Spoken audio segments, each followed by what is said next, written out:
nice to see you both. You're a TV writer. What's your whole name? Linda Wallum. You're Etheridge now that I'm married. Married. Married. God. Can we say again? Is that... Well, I was never legally married All right. before. This is my first legal marriage. Look, I've been through two. Yeah. But I got no kids. I don't know how that happened. I must be a real asshole. I have 4 kids, and I don't know how that happened. You do know how it happened. There's 4 kids that I know of, right? Yes. I was sort of obsessed with back in the day, I was sort of obsessed with the idea of you using David Crosby's sperm. I thought there was a genius to it, but I also thought that was a risk. It's a roll of the dice. Yes. But it had to do with what I believed in at the time. Did I believe that we are just that we're so predestined by our genes, right? That if I use the sperm of a drug addict, but also a drug addict with one of the best voices in the world. In the world, and and you know what? Like I knew that. I knew that must be what you're thinking. Well, yeah, the best voices in the world. And if you knew him personally, ask anyone who knows him. Yeah. He is one of the most amazing human beings you'll meet. Right. And his wife, Jan, was just so gracious. And it was perfect because anyone else I was looking at the time, Brad Pitt, right? I'm looking at Brad Pitt. It's like, okay, I need to think in the future. Right. Will this, and Brad Pitt wanted kids really bad. Did you actually reach out to Brad Pitt for the sperm? I didn't. No, I didn't. Oh. This was the dream. But these are guys that were actually... Sure. And we would joke about it, late at night. But it also takes a certain type of guy to know that the child's going to be out there. And I imagine that's exactly it. Right. That's what I needed. I didn't want a father for that. I wanted the parts that I needed that I didn't have. Yeah, I get it. Yeah. And so this is what fit perfectly. And I knew when the world, and I wasn't going to tell the world I was like, that's none of their business, until it was the only time I was ever chased and things were. It was, who is the father? And I said, oh my God, my kids are now, they're going to be at school and someone's going to, who's your daddy? To them. Yeah. And so I said, that's why I finally said, no, look, this is who the father is. Just go away and let them grow up now. And they did, right? Yes. And they know that he is their biological father. They know that. They're both biologically fathered by David Crosby. Yeah. They're both full brothers and sisters. And they're beautiful. No, they truly are. No, I'm going to show you a picture because it's radio. Yeah, I was sort of. There's the two oldest ones. Look at them. Oh my God. Yeah, they're beautiful, aren't they? Yeah. Got the good parts of David. Yeah. And what did you learn genetically? Anything? No, nothing. I'm still confused. No, there's no angelic voices coming out yet. Oh well, yeah, drug problems. But there they are. Right. But is that because I'm raising a child in Southern California? Right. Or is that is that me? Yeah. It? What is it? Now have they met David or how does that work? Oh yeah, they knew him. Because it was important because my other ex, Julie, the second ex? Well, the first ex. Okay. Depends on how you look at it. Right. The first ex, she had been adopted, and so it was very important that they knew actually where they came from biologically. That's one of the reasons we picked someone that you would know. Right. My brother's got 3 adopted kids, and they know all the parents. Yeah, because it's like you don't want that. Oh, who's that weird dream? The weird search. Yes, exactly. You want to send them out into the world to find someone in a trailer park. Father. Yeah, exactly. So I knew. So we introduced them. And always called him, this is your bio dad. This is your, when someone says, do you have your father? Yeah, I have a father. And this is. That's interesting. And they have a relationship with him? Yeah, or no? yeah. Oh, they do? And they have a half brother, Django. And, they see them and they're like uncles, like your aunts and uncles. Yeah, that you would go see. Well, that's nice that there's that honesty to it. And that's because that has to be. Otherwise, it's drama and it's weird. Well, that's a good that's a good line to draw, actually. That the difference, the alternative to honesty is drama. Exactly. I gotta act a little more. I gotta be a little more honest. I think. There you go. You can be a little less dramatic. You don't want it. Honesty kills drama. It is like. I know, but sometimes drama is, Well, that's where we got our best work, right? I made a living off of drama. Listen, I'm the only one. Jesus. No, I look. I listened to the new record, And I didn't know what I was going to get into. And then, I put it on. I got it this morning. And I'm this like, morning? well, yeah, because when we booked We this, give you lots of time to. well, it wasn't done when I think we okay. were originally Yeah, it was a talking. And while I'm like, ago. I need to hear it. So I just sat down. It's all fresh in my mind. And I'm like, holy shit, she's gunning for it. she's not fucking That's around. Right. Why? Why should I? No, I don't think you should. Right. If you still got the goods, fuck it. Right. I can sing like. Oh, you said And you fuck, can- so I can say fuck. Of course. Right. Yeah. Yes, I can sing like fuck. You can sing like I can fuck and play you- the guitar like crazy. And there's that edge to it where it's a little bit menacing sexually and like. Do you know? I'm thinking about these troubled women in these diners that you're walking up to. Oh my God. I know. Melissa's a predator out there. What are you doing, girl? Do you know what? I just got the best news. I've been banned in Barnes and Noble. Already? Already. Not really banned, but they're going to play they want to play my, we got to deal with them where they'll play the CD in the store, right. but they won't play one song off the album. Let me see which one. Let me guess. Could Ain't be that all of bad? them. No, you would think it would be that. No. Maybe? Which no. one? All the Way Home. It's just the horny song that I wrote. That they just can't- because you got fire and you're down there. Yeah, I know it down there, right? I Yeah. got fire down below. That, Yeah. I mean, Bob Yeah, Seger wrote yeah, that in the sure. 70s. Bob Seger, that's interesting you bring him Yeah. up. Because, like, if I think about it, I never even thought about it. You just said that. But there's a similarity. Oh, I love Bob Seger. Yeah, Oh, yeah, come on! I I grew didn't up with realize- Main Street. Night Moves was the biggest thing in the world. Do you remember the first time you heard it? It Yeah. was like epic. Yeah. That song is about 6 you wanted minutes to cry. long. Yes. You're usually in junior high, and you're like, oh my God. Working on the night Yeah. moves. Oh, yeah. And if it was at night and you were driving oh. by yourself, you're just like, Oh. oh, yeah, man. And he thinks back, out past the That woodshed and with like the, Aerosmith and shit. Like, I was Walk listening. This Way. Well, I was listening, to the first Aerosmith record with Dream On and Mama Kin and all the. It's so good. Wasn't it weird man. when they were so big in the So 70s and then good. they got like drugs and then they came back in Well, the 90s? they got overproduced and then they figured out what bell to hit. But those first few records, especially that first record, is dirty, man. So It's really good. naughty. That's the spirit of rock and roll It is naughtiness. definitely is. And I wanted to. I feel it. I was Be a rock little, and roll. Yeah, I was a little uncomfortable. And Yes, it made good. It was good. See? It was good. Why not? And then, but it was weird because, I'm listening to the whole record, and then we get all the way through. There's actually a little funky, almost rappy stuff there in the middle, Yes. and then at the end, you're sort of you're kind of like middle age. I'm going to look at myself song. Exactly. You're going to throw one in.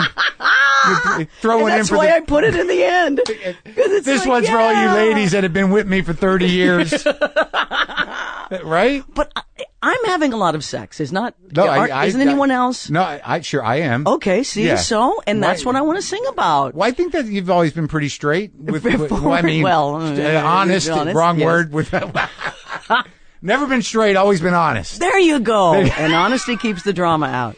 So, but let's go back because I don't know a lot about your backstory. Like, what kind of music? We just talked about Bob Seger. We just talked about Aerosmith. Like, if you're sitting around or you're in the car, what do you go back to when you just want to listen to shit? Like to get in the spirit of things. Well, it depends on what the spirit is, because it could be if What'd you grow up with? my parents were the first influence of music, and that was Mamas and Papas. They were kind of 60s cool. Right, because we missed it. It's weird because I'm 51. Oh, 53. Right. So, but we still kind of missed the 60s. We still got, it was sort of, we got the I was just overflow. Yeah. Just yeah. at the end of the 60s where it was the Beatles were, I kind of came into it when the Beatles, my first 45s were very much the Beatles, Stones, then Carole King, right. I went down the Carole King. And then I had, in the late 60s, early 70s, I had the London Symphony Orchestra version of the Who's Tommy. Oh, right. And that blew my mind. And I used to sit and listen to that with my headphones over and over and over. Yeah. And I had George Harrison's All Things Must Pass. And, just really, so you got all of it the album coming in. Rock. Oh, I love that stuff. But just and I was playing in a country western band. Well, I can hear that all over your stuff. I mean, so I had to learn I saw Tammy Wynette, Conway Twitty, Loretta Lynn, George Jones, all those. So that's in there. And you grew up where? I grew up in Kansas. What does that even mean? I know. It's like one of those places. Like I've been there. I mean, I would think I was just there actually. Where's the college? Where's the KU? God. Oh no, the That's small Lawrence. fancy Lawrence. That's Lawrence, Kansas. That's very close to my hometown. I was in Lawrence. Yes, that's where people go. Yeah, and I did some shows at a film festival there. Yes. They were very nice people. They are And then I went lovely. to St. Louis to perform. And I don't know what the hell is in Kansas. That's where I'm from. Is that whole Kansas is? We're not the South. right. And I we're know. and we're not the East. Yeah. We're not Ohio Yeah, at all. right. And we're not like Minnesota and Chicago. My wife's from No. Chicago. Yeah. We don't have that act. We are just hopelessly prairie, bland, white bread mayonnaise.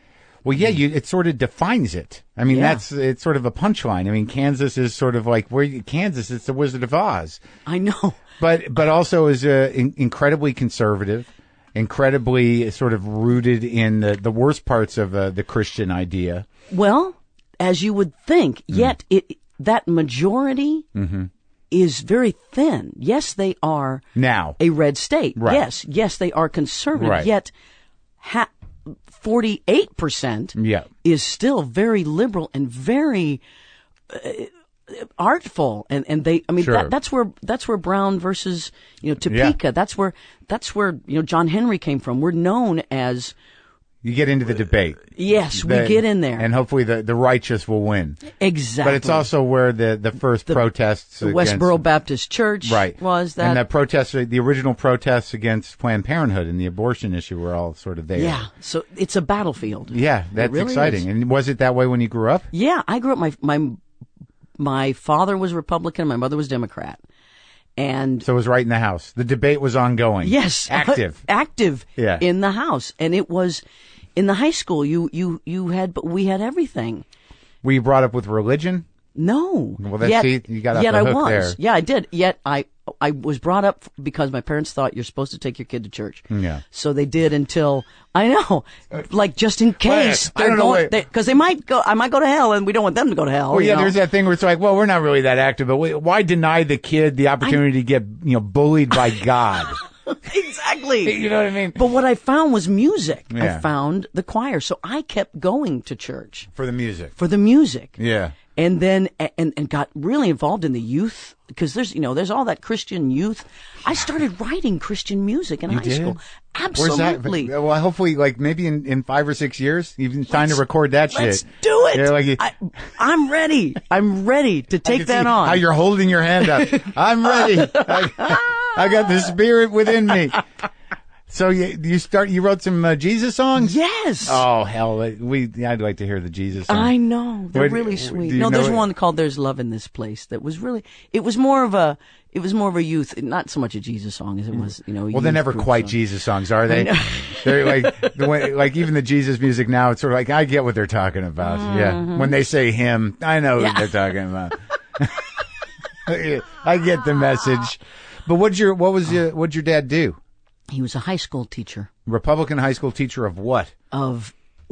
he was actually hired because he was the coach. He was that guy. He's the coach of the basketball team, and they let him teach Right. something. He was almost illiterate, I believe. Right. No, because he could That's barely the price spell. they pay, right? Yes. Yeah, So it's he must have small been a town. good coach. He took them to state. He was okay. a very, very good coach. My father was very athletic. Uh-huh. Wonderful man.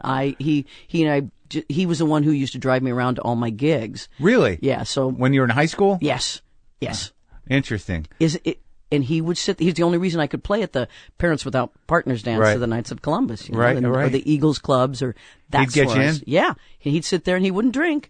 He would sit there and drink Coca-Cola all night, and then we'd load up the car and we'd go home at 1 And in the you were in a morning. band at that time? Yeah, And you were just a guitar player? Or you were singing? I was singing and guitar playing, and I played keyboards. I did everything. What was the first outfit you were in? What were they called? What was the Chuck what was the- Hammersmith and the Wranglers? Yeah. Yeah. Were there outfits? Yes. God, there has to be outfits when my you're God. the Wranglers. Oh, wait a minute. Do you have?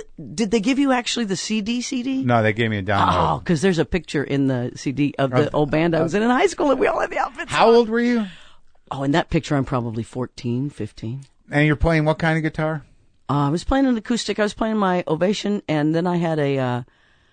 Did I have a Les Paul then? I think I did. Les Paul, just a standard Custom. a custom, the black one. Or no, that's the one I Sunburst? have now. It was a Sunburst. It was The reddish orange? Yeah, oh, it was great. I Yeah. sold it. I'm so pissed. damn. I know. Like never the car sold that I was- guitars. I know. Yeah, but we don't know that then. No, you don't. You don't. And then you got to scramble to try I to get it know. back. But all right, so because like this on this album, there's some pretty dirty guitar playing. Is that all you? That's mostly? me. That's my Really? Les Paul Custom one. Ain't that bad? Yeah. I worked with I talked to my record company. I'm like, I want to work with some badass dudes, Yeah, right? yeah. Because I think I can hold up to them. And so they were like, okay, we finally got this rock star. And rock star, he's done, J-Lo and Chris Brown, and he's bad. Right. He's bad. Guitar guy, player? right? Or producer? No, producer. Uh-huh. He's one of these producer guys, Okay, right? yeah. So I show up, and the studio is completely different now than they used to be. You show up in a recording studio, and there's a big room where the band is and everything, and then the control room's kind of small. Yeah.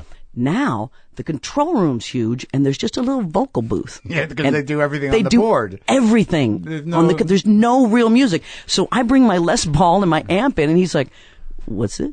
What's that? He's fascinated with it. They didn't even have a mic for the amp? No, they were like, we have to go get a mic. We had to go find one and put one on it. So we had to Crazy. show him how to mic it. I go into there with Rockstar. Yeah. And he's that's got his this. name. That's his name. Oh, okay. He's Okay. named Rockstar. Yes.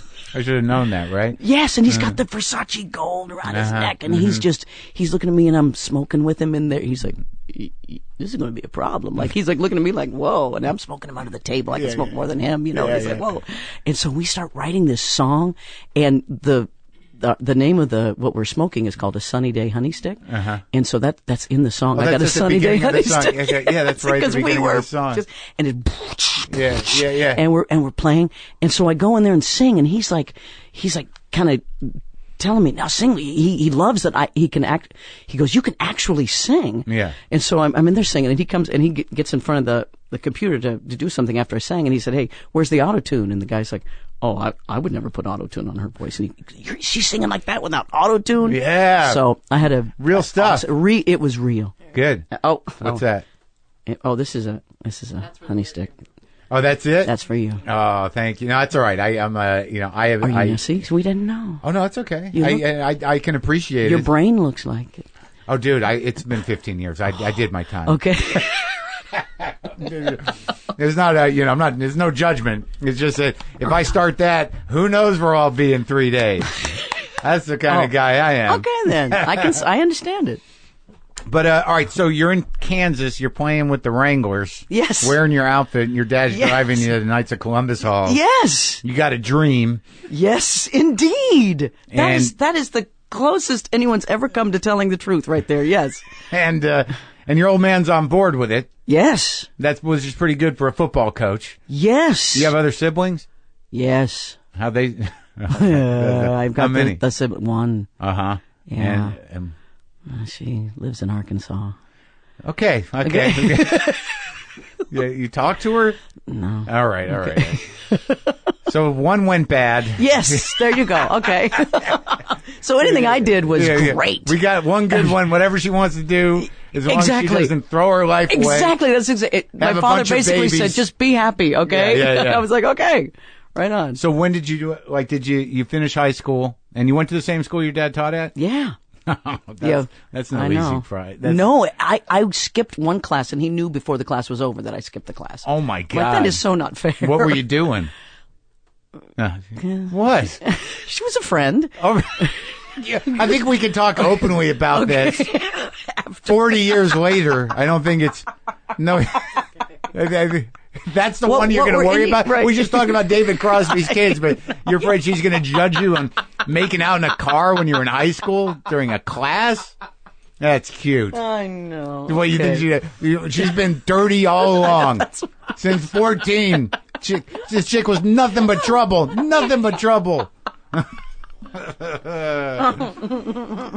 All right, so that was going on. Well, did your dad know about that? I think it was I don't. Yeah, you know how they do, but they don't know. You know, they don't say anything back then. The parents didn't know what to say.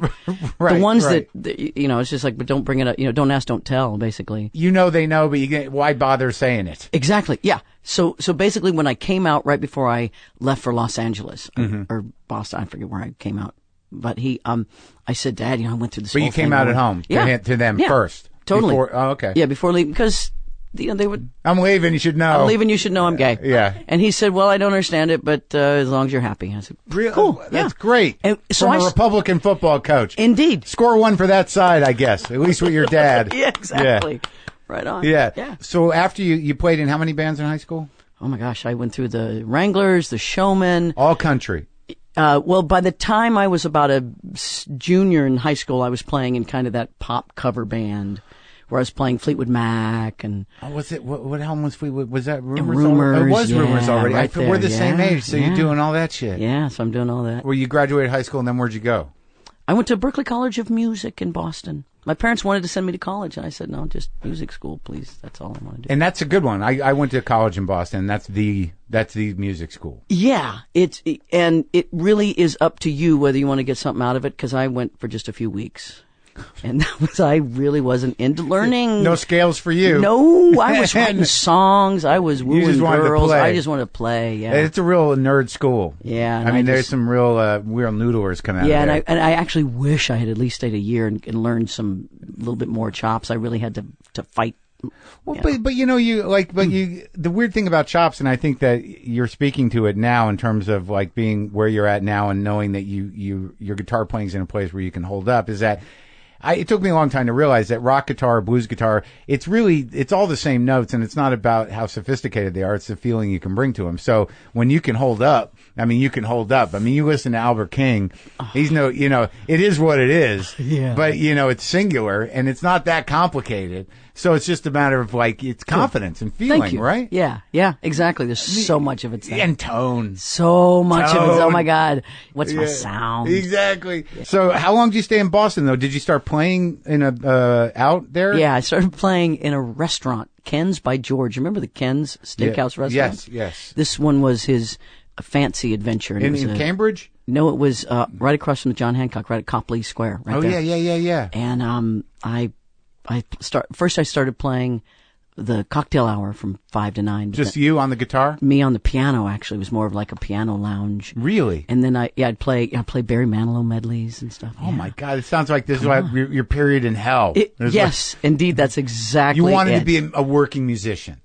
I had, when I got to Boston, I got a job as a security guard, and I was so freaking miserable that I took Could you my. pick a less gay job than the female security guard? No, it was nothing interested me. I didn't know how to do anything but stand around and. Did you wear a uniform? Yeah, a uniform, yes, in a hospital. Oh. I was in it was gnarly. I had to count Percocets Mass General and stuff. or stuff? No, it was Deaconess. The Deaconess. Like in Brighton? Where the hell it was is out somewhere out there. Yeah, I didn't know. All right, so you're a hospital security guard. You're playing Barry Manilow's songs at Ken's in Copley Square on the piano, no less. Yes. When did you lose your fucking mind? Let's see. I got fired all of a sudden after playing there for a year. A year? A year, yeah. What happened? I don't know. I think they found out I was gay. You think that was it? That's the only time that I really think I might have lost a job because I was gay. Took him a year. I know. That to me must have been an amazing display of restraint on your part somehow. That you didn't. Indeed. Well, by listening to these songs, it seems like most of the waitresses should have been in trouble. Well, but that's the drama. Remember about drama? Look, nothing but drama. Okay. You made your name on standing outside someone's house. Yes, indeed. So that's where it grew. Yeah, I was, you're in the closet except for the, the couple people that you tell that you get to know, and then you find they're gay, and that's how it works when you're 18. I was 18. That's how old you were? Yeah. Okay, so you leave Ken's. I leave Ken's. I get a job for a minute at the Copley Plaza across the street, and then it burns down. And I took that as a sign. Yeah. And I went back home to Kansas. I did. I was like, fuck. Yeah. And I went back to Kansas to regroup? To make some money, because I was going to go to L.A., because I knew that's where I was going to get signed, and that's where I was going to make the money. So. But at this time, were you writing songs? Yeah, I started, but I wasn't playing for them for people in public. yet. Were they songs that appeared on records eventually? Or they're... No, the oldest song that's on a record, on the first record, I wrote in Long Beach when I was playing in the girls' bars. Okay. Yeah, in Long Beach. So, all right, so you go back to Kansas. What do you do to make money?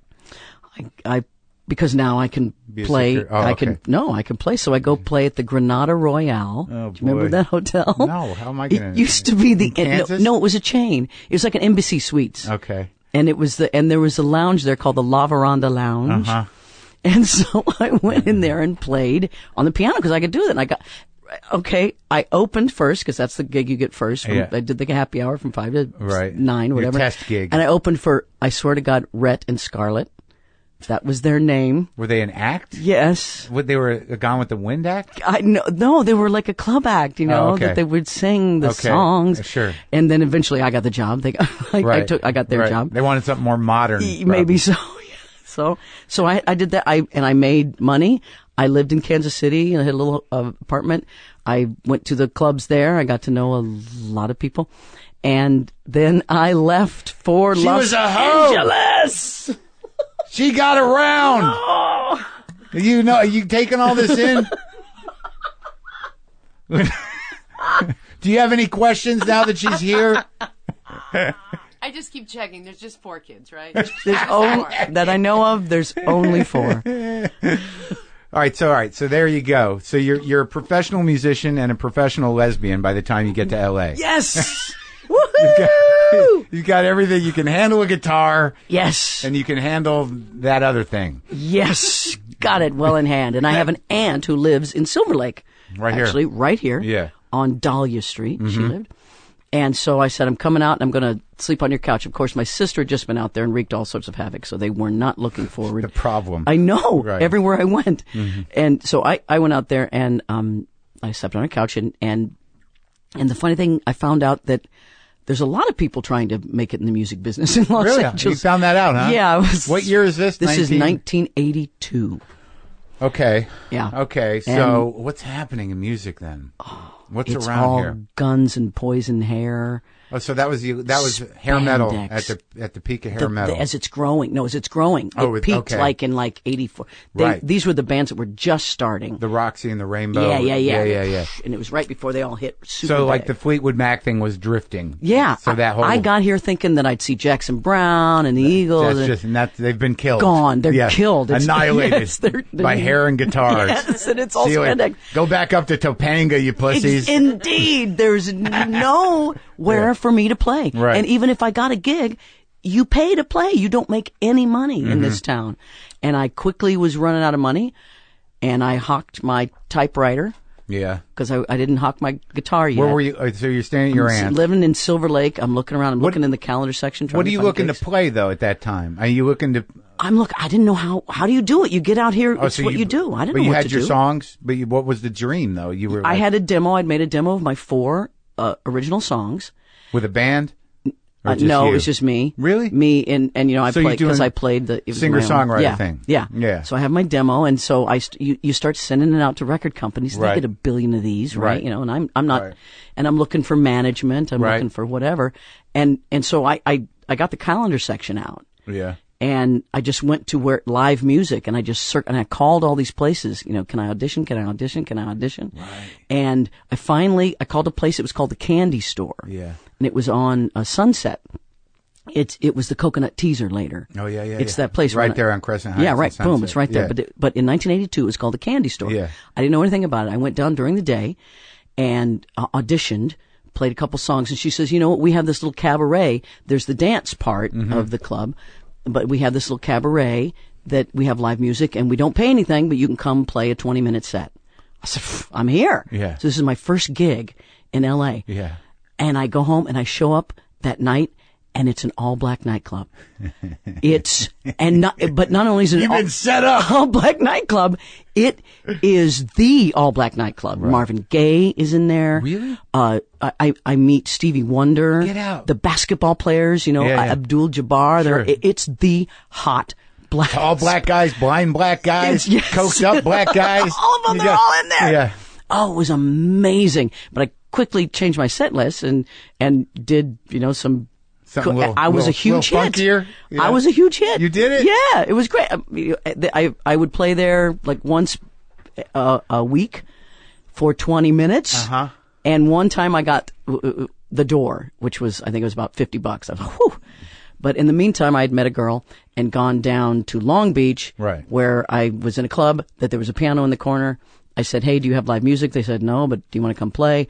I started playing. They made a position where I would play from 5 to 9 before the disco. And that's when I started playing in the girls' nightclubs in Long Beach. So there was, you say that like there were many. Was there a whole circuit of girls' nightclubs? There was a circuit. Yeah, maybe there was about 4 or 5 in the, and I'm talking Long Beach, Pomona, Pasadena. I ended up playing in Pasadena. Right here. Yeah, out. Were these secret girl bars? Secret. I mean, it's the 80s. We're not advertising, right? You know, but it's word of mouth is how it gets around. Yeah. So and. That's just the unfortunate use of words. Looking back at her wife, word of mouth made her self-conscious, just to illustrate what's happening here. Okay. But it's all going to work out. It is. It's good for everybody. That's what my mom says. It all turned out. This is like one-sided couples counseling right now. You guys are going to have the other discussion in the car afterwards. Oh, no, we're going to have a great time. No, you have no idea. This is great. This is awesome. You have any questions? Any other questions, Linda? I'm good so far. Okay. Keep going. I love where you're going. All right, so now you're like this strange kind of rock, folk, cabaret singer at lesbian bars. Yes. In Long Beach, Pomona, and Pasadena. Yes. That's a niche market. But they're paying me money. Nobody else is making money in this town singing music. Right. Yes, it is a bit of a niche market. So I'm sure they all knew you, and were they excited? Oh, yes. I mean, I would have 20, 30 people. Oh, yeah, that's a big crowd. It was. Yeah. You know, when you've been alone in a club when there's one person, there's the guy at the door and the bar. There's 3 people. Yes. Not talking to each other. It's awful. Right. Yes. So what happened was the one bar in Pasadena, I would play on Sunday nights, and these girls would come in after their soccer game. And of course. So they would play soccer and then softball season. Yeah, exactly. No, it's perfect. No, it's absolutely. There's no field hockey out here, so I guess you have to be in Boston for the field hockey players. Yes, no, that's the So this was just the soccer girls, and one of their, I think she was the coach, but she was a straight woman. She was straight, and she was married to somebody in the music business. Right. That's so it's a soccer team coach married to somebody in the music business. Questionable straight woman. Right, exactly. Married to the guy in the music business that doesn't know she's at the club. Right. Right. Anyway, they brought her down, and she eventually brought him down. He was my manager for 30 years. Really? Yeah, I just recently changed management last year, but he was the guy. He had managed Bread. And I mean, he was legitimate. Yeah, he was legitimate in the business. Yeah, I remember Bread's greatest hits was a popular 8-track in the station wagon when I was a kid. Guitar Man was Baby I'ma Want You. Baby Guitar I'ma Man. Want You. I don't remember the other ones. Those are the big 2. I found a diary underneath. Oh, he had a billion hits. He had a billion. Yeah. If a picture paints. Is that theirs too? Oh my God, that's theirs. Yes. That guy. Yeah, but that shit was over. That shit was done, and he had left to go, work up this, and now so he was a manager in Pasadena trying to. And he was in Bread, or he he just managed it. Okay, no. So he made a fortune. That guy. Yeah, he made a fortune, but didn't get part of the publishing. But anyway. Oh. Yeah. So because he was just manager, and now they weren't working, so he wasn't making any money. Oh, the publishing's where it's at. Yeah. So then he doesn't want to come see me. Finally, his wife's like, "No, you got to come down and see her." He came to see me. Signed me right there. He starts, instead of taking me out of the clubs, because I was already had my little niche market going, making some money, he starts bringing record company executives to the gay clubs to see me. So for 5 years. Smart, but it takes 5 years. Everyone in town saw me. Everybody, Again and again. Over and over and over. And I would get all the way up to, the top of Warner Brothers or Virgin Records EMI, all of them. With what though? With A&M. what exactly? Let's see. They heard Like the Way I Do. Yeah. That I was doing that. But they had to picture you. They had to figure this out is how we gonna 1983. Yeah, how we gonna what band behind her. What do we? And do this with is 1983 to 4 right. when it's hard sell. Yeah. Right. Yeah. So it's not easy, and they don't hear the hit songs, and right. this is right. And at that point, I imagine A&R they're Debbie starting to lose their vision.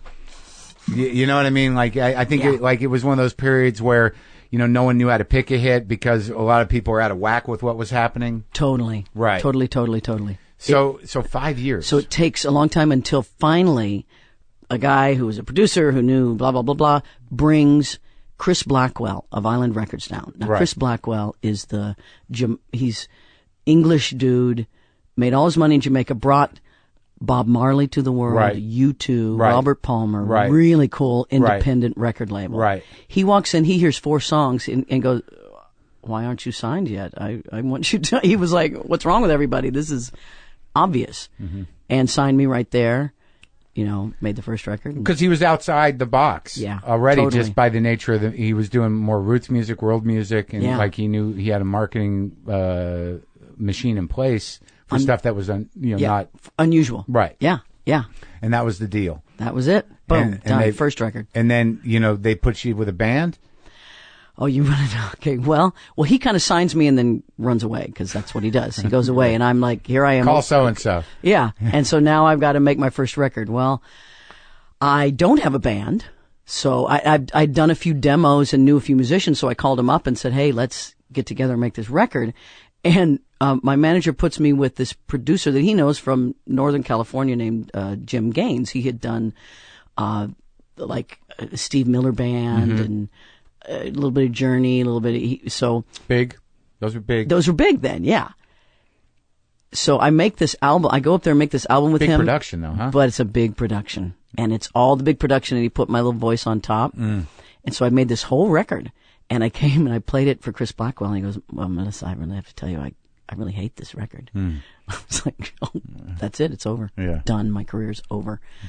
And he just didn't know what to do. And the guys I'd been working with, my musicians, they called me and said, "Look, we've been to the bar. We see what you can do. That's what Chris Blackwell wants."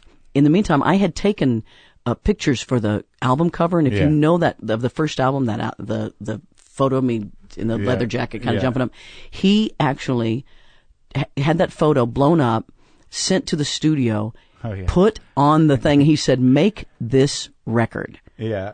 He said, "Make the record that fits this photo." Right. And so he gave us 4 days. Yeah. So I made that whole first record based on that. Yes, on that picture, and 4 days. Yeah. But that was just sort of like being supported by these dudes that understood what you could do. They knew it was and just live. kept it straight. That's or what kept it was. It yeah. Who you are. Yeah. Not straight. Well, Yeah. And like so, and that got a lot of attention. The first record. Mm-hmm. It charted. Underground. It was I didn't have a big hit. It was Bring Me Some Water. It was the first that people who were really into music. Right. It was these great radio stations back then. There was a great radio station here in L.A. Yeah. That went away a couple years later, but it was a really kind of a Tracy Chapman came out at the same time. It was a kind of a renaissance in music. So all right. So now you're on the radar. Yes. You're a real deal. Yeah. And now you got to deliver the goods. Yeah. So the second album. Same situation. Same band, same guys. I had written the songs. I was making the second album when I was nominated for a Grammy for the first in the rock female category. And at that time though, like you were sort of a singular voice, and you still are really for female rock. I mean, there was in my mind at that time there had not been someone with that much earnestness and balls, for lack of a better word, and swagger. Than you. So I'm sure there are a lot of people going like, "What the fuck? Who's this chick with the guitar?" Yeah. I mean, there was some punk rock stuff going on. Yeah, but it was very different. I didn't fit in any of those categories. Right, this is more like American kind of, respecting the roots. You know what I mean? Like Bruce Springsteen was, my guy. Right. It was always, what would Bruce do? Yeah. To the whole thing. Yeah. And what would he do generally? Exactly. Well, it's like, Where's Clarence? Yeah, right. It's funny. I wanted a saxophone player, and I went, that's too much. I can't. Then I'm just, there's a girl.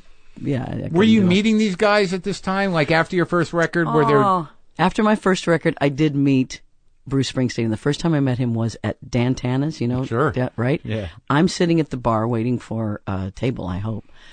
A woman. Reminds me of Trouble Carolyn. Some girl. Yeah. So, Waiting anyway, for some. I'm sitting at the bar, and I look across to the door, and Bruce Springsteen has walked in, and he's picking up his to-go order. And I'm like, oh, fuck, that's Bruce Springsteen. Oh, my God. So I'm sitting there, and he looks across and recognizes me. That was... Get out. My brain exploded. Oh, yeah. And he looked at me, and he said... And he waved and smiled, hey! And he kind of motioned me to come over. I was like, fuck! Yeah. And so I go over there. He's like, how you doing? I'm just getting some chow. We're going to take it back to the shack, you know. Yeah. He's living in Beverly Hills in the huge place. Right. And he says, who was one of his players, and I can't remember the name. Was it Danny? He had shown him my album, and he knew, and he'd just seen when I was on the Grammy Awards. And so that was a big moment. And I actually talked to him a lot, and we ended up performing. He played on my Unplugged in '94. He came on and we did Thunder Road. So yeah, huge dreams. Huge dream comes true right there. That's all coming true. So, okay, so you do 2 more records before the huge record. Yeah, I do. I make 3 records, and then... They all do okay. They all do just fine. Right. And the 3rd record was kind of just a little bit less, so I got that scared kind of, oh my God, what am I doing? Yeah. And so... Why do you think that happened? Well, the 3rd record came out in 1990, and Everything's changing again. Everything's changing. Music business, grunge. All of a sudden, it's Nirvana. Right. All of a sudden, it's Soundgarden, and it's Guns N' Roses, and this sort of rock and roll as this crazy heroin, whatever that was, that grunge thing, Seattle thing. Chaotic, yeah. Yeah, it was. But still, it's weird though, because in defense of. Like, and I'm going to do it publicly, but Pearl Jam was about as straight ahead as you could be. So, like, whatever Nirvana and the grunge thing was doing, whatever chaos and pushing the envelope was going on there, still, like, Pearl Jam 10 was amazing. I mean, that was straight up. So it was still there. Yeah. So, and I recognized that in them. Yet, this was Seattle, and they were now calling it alternative. Right. And I just missed the alternative boat, so I'm not alternative. You're a misser of boats. You're a professional misser of boats. I am. And so I'm not alternative, so I'm not played on K-Rock. Right. I'm kind of floating out there. My 3rd album kind of, and I actually started working with there were these new things called, loops, or these, what they do now, how they make loops and create songs from other songs now. Oh, right. Sampling. Yeah, sampling. Yeah. I don't know. I couldn't think of that. Sampling. So I tried a couple samples in, and I was kind of experimenting on the 3rd album. Right. And I look back and I love so much about the 3rd album. It was kind of experimental for me, but I saw a ship going away, and I went, wait a minute. So I said, okay, I better get back to what I know and love and do, and that's blues-rooted rock and roll. Right. And so I picked up my guitar and and I started I'm the Only One. I'm like, that's the anchor of this album is going to be that feeling, and it's just going to be rock and roll. Yeah, why fuck with that? It's lasted the whole time. Exactly. And also, like, because in the tradition of Seeger or even Petty to a certain degree, I mean, it's interesting that you say you experimented, but I could hear in your voice you're like, I was desperately trying. Yes. to lock in with whatever the fuck was going on at that time. Because I wasn't going away. Right, because I needed to do this and wanted to do this, and I'm not done. I'm so not done. Yeah. And then you did it. Boom. Nailed and it. At the same time, I'm getting enough notoriety that people are now asking me personal questions. Mm-hmm. So the 3rd album, and I obviously had this underground lesbian following. They knew. Everybody knew. Right. It was, again, don't ask, don't tell, though. Right. And it started, I finally did an interview with this guy for my 3rd album. It was during the 3rd album run. And it was for a music magazine. And I did my talk where I would use no pronouns, they, my partner, whatever. And he changed all my pronouns to my boyfriend. Oh my God. And it I lost my mind, and I said, I have to come out, because now everyone's going to think I'm lying, and that's the last thing I want to do. Would you give that guy a piece of your mind? No, back then it was like, Oh, but it was just, but it bugged. That's heinous. I know, it bugged me enough. Yeah. That Maybe you ought to thank that guy. Yeah, exactly. It pushed me out there. It's like, look, this is what I'm afraid of. I'm afraid that people are going to, and then why am I? You're afraid that your lesbian following was going to be saying that she's a sellout. That I wasn't being honest. Yes, that I was being a sellout. Right. And it wasn't worth it at all. Right. So I decided to come out. I didn't know how. I thought I was going to do it on Arsenio Hall. So I knew my fourth album, I'm putting that out, and I'm going to, and in the meantime, I'm doing work, political work with a lot of gay and lesbian groups that helped get Bill Clinton elected. And they have this inauguration ball, and it's the most fun because it's all the gay people, of course. Right.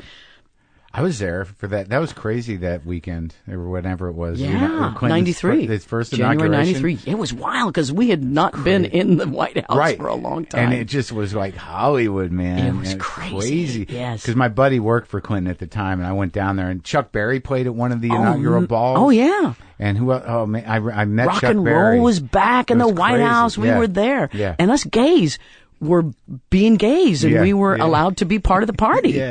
And and so I came out at the inaugural ball there with everyone. I was like, on stage? Course, yeah, I'm gay. Well, it was just a big party, and there was a microphone, and right.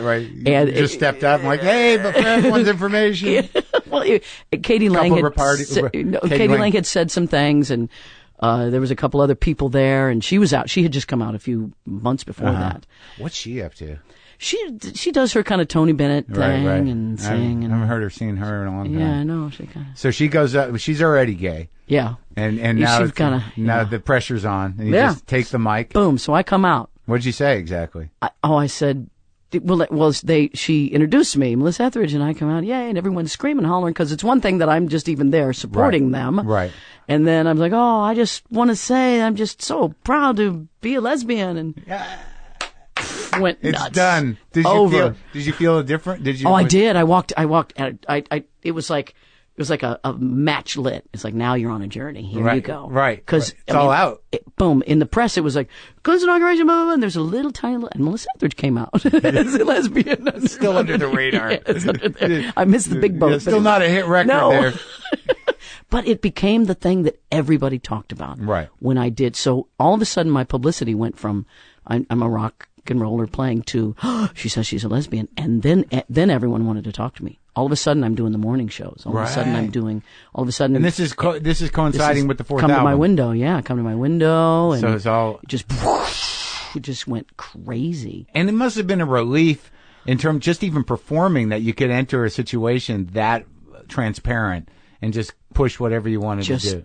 Be just there. Be yourself, and I tried, it was like, I'm not going to sit and go, I'm a lesbian. I just going to be myself. And if they want to talk about it, they can bring it up.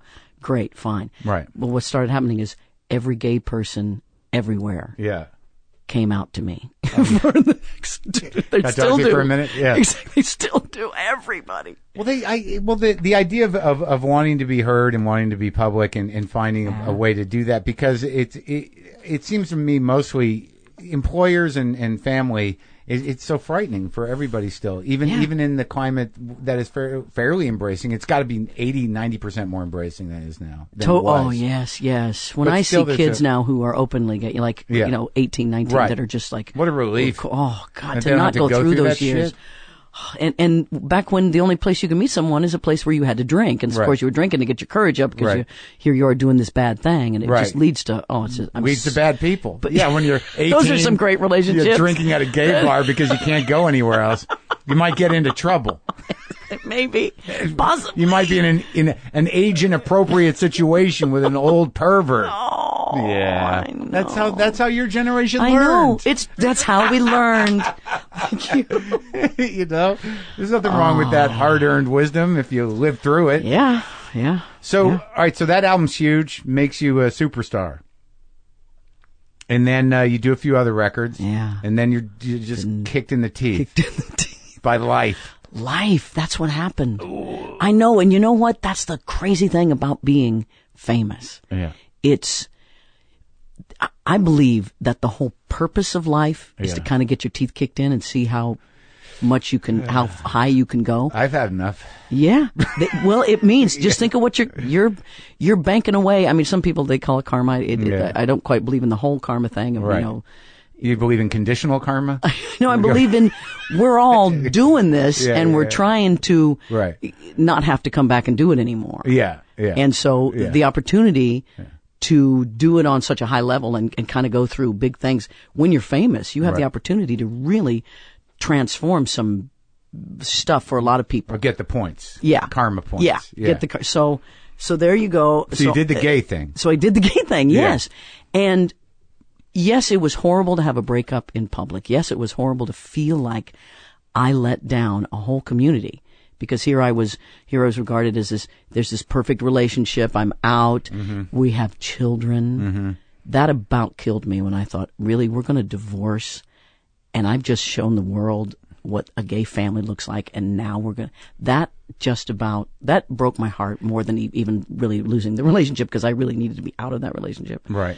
But just that I felt like I let down so many people and I just became tabloid that was difficult. But in retrospect, it must be heartening to know that it also showed that, I mean, what are you guys supposed to, you like, the pressure's on you. It's like, you can't even, you have to be the perfect family. Like, if you're going to be gay and out and have kids and have a family, you better be perfect or they're going to be perfect. Yeah. It's like, that's like middle class American conservative bullshit. And the fact is that everybody goes through breakups and drama 51% and bullshit. Of us, yes. Right. And thank God, because I learned so much. I went through it and learned so much.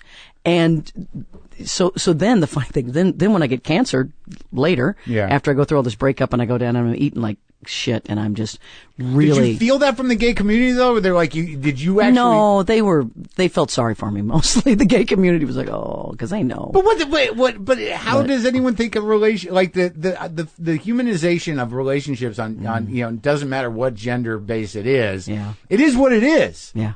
You know what I mean? It's probably even harder sometimes. Yeah. Because Making note, Linda? She's like, no, Linda's been in the business so long. She's the gay business? Well, that business. No, the industry business. That she's so supportive, knows everything. She's the easiest. Wait a minute. Right, but it's just, not that easy. Well, she is. You apparently are easier. But, from everything I've heard here. But, no, but like the pressure of that, of like, having to maintain something because it has a political momentum to it without the human component. It's got to be a lot of pressure. Yeah. But so you just felt like they felt sorry for you, but they must know in their hearts, it's like, well, what are they going to do? It was at the same time, it was me and Julie broke up and Ann and Ellen broke up like within the same 2 months. Oh yeah. So and they're both going back to men and it was just like the disaster. It was like the lesbian party is over, right? Everyone who was, gay until graduation. Now we've graduated and they're all back, But on some level you must have known like most shit happens. Yeah. And, it's my fault for being attracted to those kind that are like, just right, right there. So here Ellen and I we're single, but now we're going out on the town and we're Sinatra and, good. Yeah. We're like, hey, yeah. We're free. We're loving it. Any other straight ladies want to try something out? No, we were done with that. Okay. We went to, so I was single and, and the world was changing. This is 1999. Yeah. And how long before, like, when did you first get diagnosed with the cancer? That was 2004. Oh, so you were out there and you were in your second relationship. Yeah, I'd already, And it was, and she was gay through and through. I saw her papers, everything. It's like, yes, you are definitely gay. The resume? Yes. When did it start? Yes, exactly. Who have you been with? Oh, you've been with her? All right, you're gay. You gotta be gay to be with her. I know, exactly. Wow, I don't even know if I'm that gay. Oh, great. Now I'm getting warm. Yeah. Okay, so and I start I kind of get disillusioned with my music. Music's changing. You did like 3 or 4 albums in this time. Yeah, I did, and really, I did Breakdown and Skin and Lucky. Those were the 3 I was doing, and I'm kind of like, okay, where am I musical? Where's anyone musical? Still selling okay? Yeah, well, less and less. Each album I'd say was less and less. And they're sad albums because I'm in a sad place. Yeah, you are pretty honest with what you're going through. On Yeah. the records. Yeah. And I'm like, here I am. I'm in my late 30s. And I kind of, what is music? What do I want to do? Am I just going to play now? What? Well, you sort of, I imagine the biggest trap to try to avoid is that once, the record company and you get it's like you got a thing. Yeah. You just make that record again. Right. Do it over and over and over again. Right. And all of a sudden it's not quite, all of a sudden music's changing. Mm-hmm. And so I do my album Lucky and I turn it into my record company, who's Leor Cohen's head of my record company at that time. He's the head of Island. And he's the big guy. He's head of Warner Brothers. He's like head of everything now. Right. And, so he's all, hit music oriented. Right. So after I turn my record in, he says, we have this song from this other band, and I've never recorded anybody else's stuff. Mm-hmm. It's always been my stuff. Mm-hmm. And it nearly broke my heart because it was basically, look, if you don't, unspoken, if you don't do this song, which they think can be a hit song, they're really not going to work your record. Right. And I listened to the song, and it's on Lucky. It's called Breathe. What song was it? Breathe. It was this band called Green Wheel that Green Wheel didn't want it because it's such a hit song. They didn't want to release it. They got all, we're independent. Right. So they basically kicked them out, took the song. Where are they now? Exactly. That band? Exactly. Gave Good the song choice. to me. Yeah. Gave the song to me. It said, we want you to do it. I do it. It gets some radio play. It breaks my heart because it's not me. It's like I sold out. I felt I sold out. Right. I basically looked up to the heavens and went, okay, what do you want me to do? And the next morning I found a lump on my breast. And I went, wait a minute. There's your next few years. That's not what I mean. Oh, no. And yet it was the best thing that ever happened to me because I stopped. I canceled my tour. I stopped. My whole life went over me. And I unfortunately went on chemotherapy, which was horrible.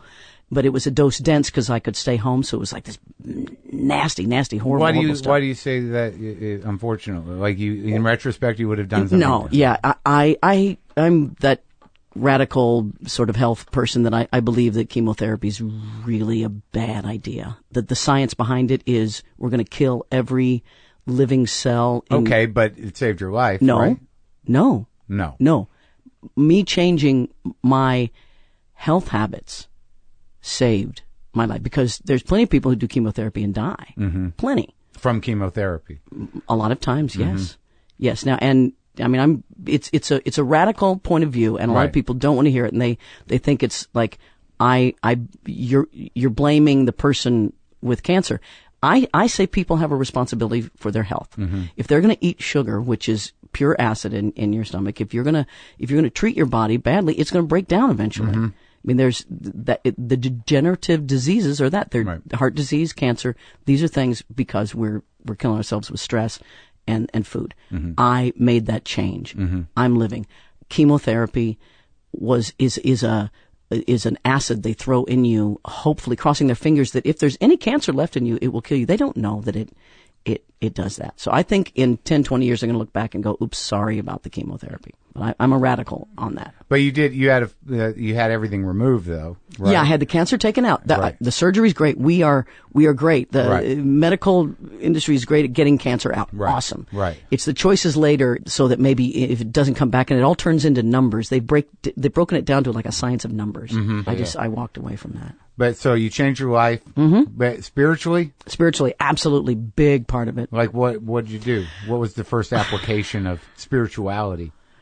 If the chemo, you said no chemo, I'm going to change. Well, I stopped my chemo. I took 5 chemo and then I stopped it because I said this, and I called, I said, what percentage will this give me if I continue killing myself? And I was in danger of having neuropathy, which is where you lose feeling in your hands. I'm like, this is my life. I can't lose feeling in my hand. Forget it. Right. And at the same time, I was alone.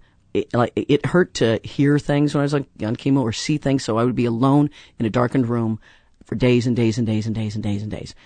Just my thoughts. And basically, it was like the biggest meditation ever. My thoughts stopped. I went through my life 2 or 3 times and it just, the tape rolled off the reel. And then I realized, wait a minute, what's this? This is spirit. Yeah. This is the higher part of me. Right. That noise of my life Right. gets in between. Right. And I was able to access it. I imagine that's what, when the yogis climb up on top of the mountain and go away, when people used to remove themselves, that's what they would eventually find that's possible in our human self, that this paradigm that we're in, the busy work, Right. left brain world that Sure. we're in, doesn't let us see that spiritual side. The avoidance. Absolutely. Yeah. And you saw the spirit side. Yeah. And it was very clear to me. And you stay in touch with that. Yes, it's further away now, of course, because my busy left brain life has taken over, and I'm back into the world, doing all Desire, this. guitar, all those things, money, cars, Yeah. kids, all that stuff that you question, but that are the things that No sugar, though. no low sugar. You know Okay. what? I've taken a 7 because I also realize that the absence of all this is not the answer either. No. That we are made to run with that contrast. And I do what is called a 70-30. Everything. I look at my plate, and if it's 70%, whole foods, whole grains, vegetable, the fruits, blah, blah, blah. Okay, then I can have 30% of whatever it is. Ice cream. Well, ice cream's a big. I actually don't. I backed away from ice cream, but my sugar is probably a much healthier sugar. I'm just in better shape than I've ever had. You just And deal with whole sugars, made fruit sugars, no processed sugars. Yeah, but, no you processed, don't deny yourself everything. There you go. Right. Exactly. Balance. Right. And so what was the record that came out of the cancer? Oh, well, that was when I was the awakening, Right. And that was a very spiritual.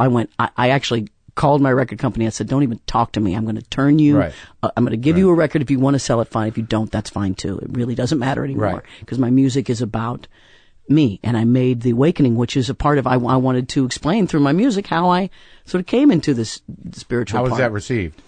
It was It was the first critically well received album that I'd ever made. Oh. It was See what you have to go through? I know. It was like on the top 20 Rolling Stone. It was the first. Of course, it barely sold anything because Right. it wasn't really where people understood me at. And then the next one was Fearless Love. I was like, okay, I'm going to take the spirituality and I'm going to put it kind of back into Your pants. into body. Yeah.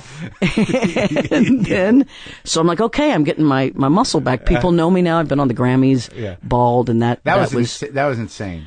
That was like one of those kind of like holy shit moments. I'm realizing, for me, Yeah. it was just a little personal experience of, okay, I'm not going to let this cancer get me down. I'm going to, get back up and ride that horse again. And it went out into the world like a shot. But that song, come on. I know the opportunity. That's what happened is I got the call and went, well, I don't want anyone else to sing that song. I need to sing. I have the opportunity to sing that song that I've sung since 1968 when she did it. Yeah. I have the opportunity to sing that song Piece in of front My of the Heart? world. Yeah, Piece of My Heart. That song is just, It's there's nothing the like it. quintessential rock and roll lady song. Yeah, it's the best. I don't know where she came from. Oh, man. When you really look back at those people and you realize how short they burned Yeah. and where some of them were coming from, it's like, how the fuck did that happen? Yeah, well, that's why when I looked at all the ones I loved and they all died, I went, wait a minute. I have to make another choice here because I don't want to die. I want to be famous and I want to do a good job here, but I don't want to die. Well, that's the amazing thing. I mean, I have to assume that and maybe it's wrong of me, but you've made a good living. Yes. And you've been do. okay since probably that Yes I Am record, right? Yes. And so it was really creative choices that you were up against and Yes. fighting for your life, obviously, and sort of thing. trying to reel in the libido occasionally. It's after a while. Control it. Yes. After, 2 alimonies, I'm fine now with, Is all that shit settled down? all that shit has settled down. And it's because of the kids. You really don't want the kids to ever Deal with that get involved mess. with that drama. Yeah. Yeah. And now, like, you two are good. How long have you Yes. two been together? We were together 4 years. We just got married in May. Was that amazing? Or It was amazing too legally. It meant so much. It did. It does mean so much to get married. We went to the courthouse in Santa Barbara, which is a beautiful courthouse. And, we walk in, the guy's like, we said, we want a marriage license. He's like, okay. He pulls out the little, and the he didn't say something like, a lot of you types are coming around today. I could tell they were like, yeah, all right, Handing here we them out. go. Here comes some yeah, more here's of some them. more. Yeah, come on. We have singularly raised the, Yeah. the state treasury because we all got married. But probably not. It probably was factored into their choice. I think so. But you've been very, vocal, Yeah. in gay rights for 20 years now, one way or the other. Yeah, it's when I came out, I realized that I got asked the questions, and I had an opportunity to say, this is what I feel, Yeah. and this is our position, and Right. and this is human rights. Sure. And I know it's absolutely. weird, but Yeah. It's crazy what people get hung up on, isn't it? Yes. I don't always, hardly ever understand it. Well, do you want to try and sing? sure. What song do you want to do?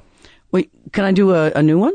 Oh, absolutely. Do whatever Do you that want. one where I walk into the bar and do Take My Number? Yeah. This is Take My Number. It's the second song on the This Is Me album.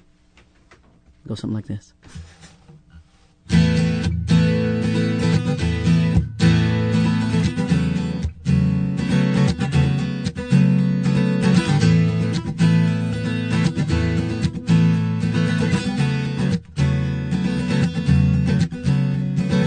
Do you mind if I sit down next to you? Yeah, I remember you from school. You seem to have a good heart. Way back then, you were gonna make it big. But it's divorced now with a couple kids. Brings you back to these parts. Well, everybody stumbles, everybody hits the ground. No use running scared when those changes come around. And you don't know what might be waiting for you tonight. You really shouldn't drive, you've had too much to drink. And you shouldn't be alone, where all you're gonna do is think. So take my number, or I can take you home, yeah. Find a cup of coffee, we can sit all night and talk. But there's a diner always open, just around the block. So take my number, or I can take you home. All those dreams that were gonna set us free, what did we ever know at 23 about what we really want? Everybody's got a fire, it's always gonna burn. No way to put it out, all we ever do is learn. And you don't know what might be waiting for you tonight. Oh, you really shouldn't drive, you had too much to drink. And you shouldn't be alone, where all you're gonna do is think. So take my number, or I can take you home, yeah. We can find a cup of coffee, we can sit all night and talk. But there's a diner always open, just around the block. So take my number, or I can take you home.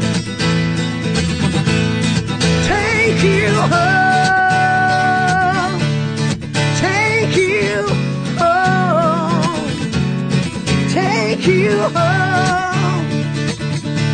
Honey, I can take you home. Do you mind if I sit down next to you? Yeah, I remember you from school. You seem to have a real good heart. You really shouldn't drive, you had too much to drink. You should not be alone, where all you're gonna do is think. So take my number, or I can take you home. We can find a cup of coffee, we can sit all night and talk. But there's a diner always open, just around the block. Take my number, or I can take you home. Oh, take my number, honey, I can take you home.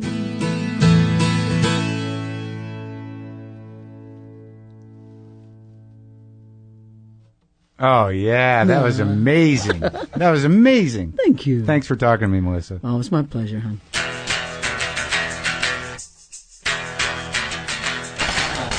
How was that?